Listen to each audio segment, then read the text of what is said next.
به یزدی گفتن بایدن فردا میخواد شهرتون رو بزنه. خب پول کن نمیخواد.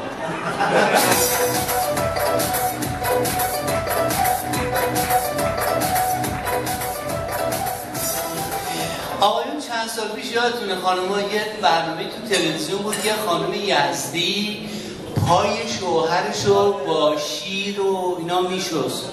یادتونه خیلی سر صدا کرد این قضیه. این فیلمو نصفش رو تلویزیون پخش شد، من کامل دیده بودم که وقتی این خانم پای شوهرشو با شیر میشوره اینجا کات میکنه، بعد با این شیرها شیر برنج، فرنی،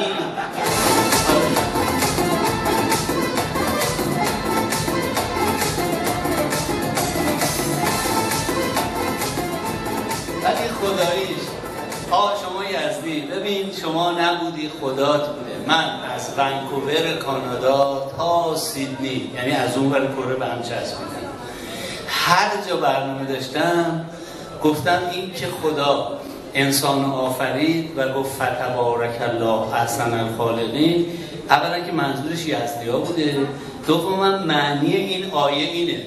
عجب چیز خشی آفرید.